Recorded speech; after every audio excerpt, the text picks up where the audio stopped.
Good afternoon, dear students. BLLB Global College of Law. BLLB first sem. Subject Economics.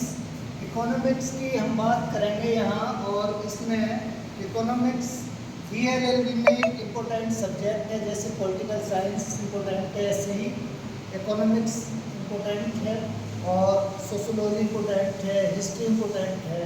तो BLLB के students के लिए economics important subject है, जिसमें हम इकोनॉमिक्स के बारे में यहाँ आपको बताएंगे। और nature of economics, nature and scope of economics. Nature, economics का जो नेचर है वो सोसाइटी में सभी जगह इकोनॉमिक्स की ज़रूरत पड़ती है, क्योंकि बिना धन के कोई भी काम नहीं होता। जो भी धन का लेना देना, जो भी खर्च करना कमाना, सब कुछ हिसाब किताब वो इकोनॉमिक्स के अंतर्गत आता है। इससे इकोनॉमिक्स की डेफिनेशन बहुत सारे लोगों ने दी हैं, अलग अलग डेफिनेशन दी है। मार्शल ने अलग दी है, रोबिन्स ने अलग दी है। तो इसमें इकोनॉमिक्स का जो स्कोप है वो बहुत ज़्यादा है, और समाज के अंदर, सोसाइटी के अंदर इकोनॉमिक्स की एक अपनी अलग पहचान है, जिससे इकोनॉमिक कंडीशन, चाहे वो घर की हो, देश की हो, या ज़िले की हो, या गांव की हो, इकोनॉमिक कंडीशन अगर आपकी सही होगी तो आपका विकास स्वतः होगा, और इकोनॉमिक कंडीशन अगर आपकी खराब है तो आपका विकास रुक जाएगा। इसलिए कोई भी कंट्री या कोई भी देश या कोई भी जिला या गांव या घर बिना पैसे के या बिना इकोनॉमी के वो सर्वाइव नहीं कर सकता।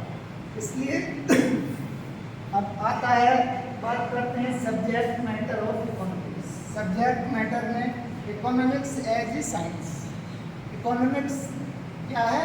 ये साइंस है, क्योंकि इसमें सारा लेना देना, जोखा बही खाता, जो भी लेना देना वो एक सिस्टमेटिक तरीके से होता है, धन का लेना देना। इसलिए इसको एक साइंस भी कहा जाता है। इकोनॉमिक्स को एज ए आर्ट्स, इसको आर्ट्स भी कहते हैं, क्योंकि इकोनॉमिक्स आर्ट्स का सब्जेक्ट है, इसलिए इसे आर्ट्स कहा जाता है। पॉजिटिव साइंस, नॉर्मेटिव साइंस, बहुत सारी लोगों ने इसको अलग अलग डिफाइन किया है, लेकिन इकोनॉमिक्स की मेन हम बात करें तो जैसे agriculture sector, industrial sector. Agriculture sector में इकोनॉमिक्स अपनी एक अलग पहचान रखता है। एग्रीकल्चर सेक्टर दूसरा है, सेकंड है इंडस्ट्रियल सेक्टर। इंडस्ट्रियल सेक्टर ये हम आगे चल के पढ़ेंगे, क्योंकि एग्रीकल्चर पर 70% population depend on agriculture in our country. तो एग्रीकल्चर ग्रोथ भी होना ज़रूरी है। एग्रीकल्चर को एक साइंटिफिक तरीके से करना और उसमें पैदावार को बढ़ाना, लैंड रिफॉर्म, ज़मीन का सही तरीके से उपयोग करना, उसकी कम लागत में ज़्यादा उत्पादन, प्रोडक्शन ज़्यादा करना, ये सारी चीज़ एग्रीकल्चर सेक्टर में आगे आप पढ़ेंगे। और इसके बाद इंडस्ट्रियल सेक्टर, जो पोस्ट 1991 में इंडस्ट्रियल सेक्टर का एक गठन हुआ, जिसमें इंडस्ट्रीज़, बहुत सारी इंडस्ट्रीज़ जो लगाई गई वो इसलिए लगाई गई कि इकोनॉमिक कंडीशन सही हो और हमारे यहाँ प्रोडक्शन, अपनी कंपनियाँ माल बनाएं, जिससे विदेशों में भी एक्सपोर्ट हो, और इससे जो भी रिसोर्सेज हों और लेबर को भी काम मिले, लोगों को रोजगार मिले, ये सारी चीज़ें इंडस्ट्रियल सेक्टर में आती हैं। बैंकिंग सेक्टर, इकोनॉमिक्स के अंदर बैंकिंग की बात की जाती है। बैंकिंग सेक्टर का ग्लोबलाइजेशन, प्राइवेटाइजेशन, बहुत सारी चीज़ें इकोनॉमिक्स के अंतर्गत आती हैं।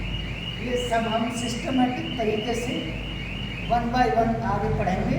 फिलहाल मैं आपको बताऊँ, इकोनॉमिक्स एक ऐसा सब्जेक्ट है जो एक अपनी अलग इम्पोर्टेंस रखता है, और सारे सब्जेक्टों में एक अलग उसकी पहचान है, जिससे इकोनॉमी और सारी चीज इसके अंतर्गत आती है।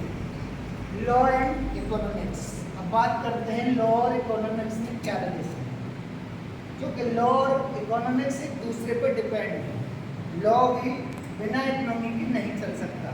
कोई भी लॉ बनेगा तो उसके लिए इकोनॉमिक कंडीशन का होना सही होना जरूरी है। इसमें बहुत सारे सोशल फंक्शंस हैं लॉ के। Need for lawyers to study, एक वकील को एक इकोनॉमिक्स की स्टडी करने की भी ज़रूरत पड़ती है। लैंड रिफॉर्म्स, इकोनॉमिक्स के अंतर्गत लैंड रिफॉर्म्स होता है।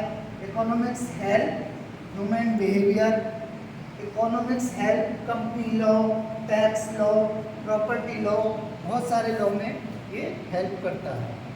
तो मैं ज़्यादा कुछ न कह के बाकी थैंक यू फॉर दिस।